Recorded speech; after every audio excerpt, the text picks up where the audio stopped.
వి gold trusted gold buyers తాకట్టులో ఉన్న బంగారాన్ని విడిపించి ఈ రోజు ఉన్న మార్కెట్ ధరకే కొనబడును.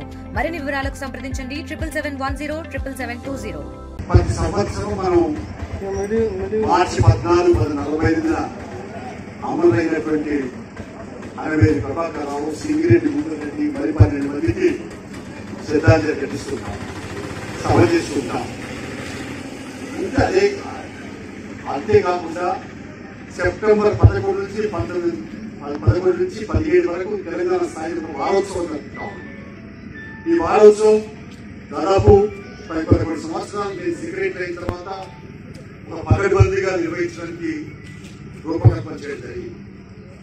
అయితే మనందరికీ తెలుసు ఎందుకు తెలంగాణ స్థాయిలో పడడం జరిగింది, ఎలా జరిగింది, దానికి కారణాలు ఏంటి అనేది మనం చర్చించుకోవాలి.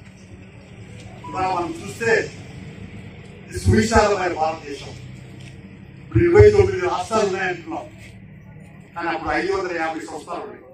చిన్న చిన్న రాజుల పరిపాలన ఉన్నాయి. ఇక్కడ జమ్మూ కాశ్మీర్లో పెద్ద సంస్థానం, తెలంగాణది కూడా పెద్ద సంస్థానం.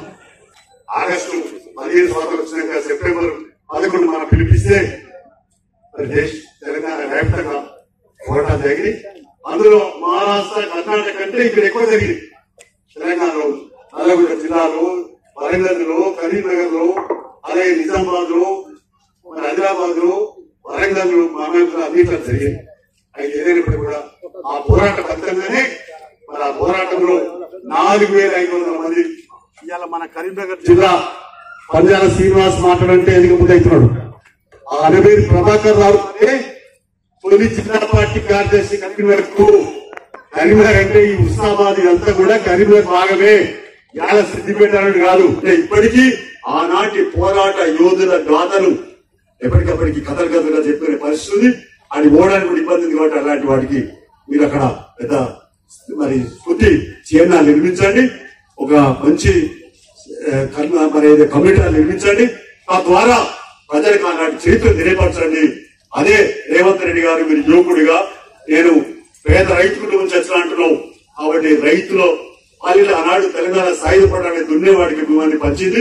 అందువల్ల అది గుర్తించుకొని మీరు శుద్ధివనం ఏర్పాటు చేయాలని చెప్పి విజ్ఞప్తి చేస్తూ ఈ అవకాశం కల్పించిన నాయకత్వానికి మీ అందరికీ. తెలుగులో న్యూస్ కి ఫాస్టెస్ట్ యాప్ ఇప్పుడు టోటలీ న్యూ అవతార్ లో జస్ట్ 5 సెకండ్స్ లో కంప్లీట్ న్యూస్, సోషల్ మీడియాలో ట్రెండ్స్ కి one stop solution, live TV app, voice search option తో ఇప్పుడే డౌన్లోడ్ చేయండి లేదా అప్డేట్ అయిపోండి. యాప్ లింక్ డిస్క్రిప్షన్ లో ఉంది.